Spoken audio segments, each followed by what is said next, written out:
لغمان د والي له لوري د هېواد د نوموتي ولسي او حماسي شاعر ملنګ جان په نوم جوړه شوې جونګړه د لغمان والي د اطلاعات او فرهنګ وزارت مرستیال او د یو شمېر ولایتونو د ولسي جرګې د غړیو په لاسونو د پټۍ په پرېکولو سره پرانیستل شوه. په همدې موخه ځانګړې ناسته جوړه شوې وه چې پر مهال د لغمان والي ښاغلي محمد آصف ننګ سربیره د اطلاعات او فرهنګ وزارت مرستیال پوهان محمد رسول باوري په ولسي جرګه کې د یو شمېر ولایتونو استازو د 14 ولایتونو د اطلاعات او فرهنګ رئیسانو او یو شمېر نورو ګډون کړی و. لومړی د لغمان ولایت د اطلاعات او فرهنګ رئیس فیضان الله پټان میلمنو ته د ښه راغلاست ترڅنګ له دوی مننه وکړه چې لغمان ولایت ته سفر وکړ. هغه وویل څه موده وړاندې په بابا صاحب دښته کې د سلامځای په نوم په تاریخي سیمه کې د یو پارک د جوړېدو د بنسټ ډبره ایښودل شوې وه. ورته مهال د لغمان والي ښاغلي محمد آصف ننګ د اطلاعات او فرهنګ وزارت له مرستیال پوهان محمد رسول باوري او د ولسي جرګې له راغلو غړیو څخه مننه وکړه چې دې ولایت ته سفر وکړ.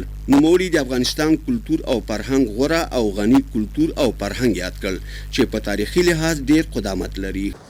مهمترین پیام دا ده چې کلتور او فرهنګ د افغانستان یو غنامند او کثرتي فرهنګ ده چې ټول افغانستان احاطه کوي. ښاغلي ننګ وویل هڅه کوي چې د خپل ماموریت په جریان کې دې ته ورته د نورو نوموتو څېرو په نوم همدا ډول ځایونه جوړ کړي. ورپسې د اطلاعات او فرهنګ وزارت مرستیال پوهان محمد رسول باوري د لغمان والي او د ولایتي ادارې څخه مننه وکړه چې په دې ولایت کې د یو ستر او نوموتي شاعر په نوم جونګړه جوړه کړې.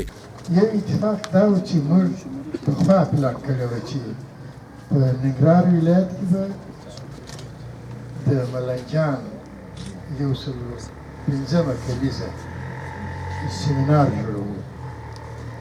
څه نیک تصادف چې په لغمان کې د ملنګ جان د جونګړې افتتاح هم وشول چې ګویا دا هم زموږ د فرهنګي فعالیتونو یو برخه وګرځېدل. مننه کوم د والي صاحب څخه او د لغمان د درنو ولسونو څخه چې دا نوښت یې وکړي. هغه ویل د لغمان ولایت اوسیدونکو تل په فرهنګي برخه کې نوي نوښتونه کړي چې دا کار یې غوره بیلګه یادولی شو. باوري د لغمان والي ښاغلي محمد آصف ننګ ته د اطلاعات او فرهنګ وزارت په استازولۍ د هر ډول همکارۍ او مرستې ډاډ ورکړ. بلخوا بیا په ولسي جرګه کې د پکتیکا د خلکو استازي خالد اسد د لغمان والي څخه مننه وکړه چې د حقدار خلکو قدرونه ترسره کوي. دغه شخص هغه څوک چې کلونه د شعر لارې د افغان ولس او د افغانانو په ژبه باندې خبرې کلونه نورو پاتې کېږي ملنګ جان دی چې که موږ ساعتونه هم د هغه په هکله خبرې وکړو شاید ډېرې کمې به وي. لکه باوري صاحب چې وویل هغه څه چې نور دنیا ته موږ ښیو همدغه مجلس دی چې نن دلته پښتون، ازبک، هزاره، تاجک، ایماق هر څوک راټول شوي دي او د یو افغان په نوم باندې او د یو افغان شاعر د هغه په نوم باندې چې دلته یو ځای نومول کېږي د هغه افتتاح ته. موږ د رئیس صاحب د اطلاعات او فرهنګ نه، والي صاحب نه، معین صاحب نه او دغو ځوانانو او رئیس صاحبانو ټولو نه ډېره مننه کوو چې دا ویاړ موږ ته راوبخښو.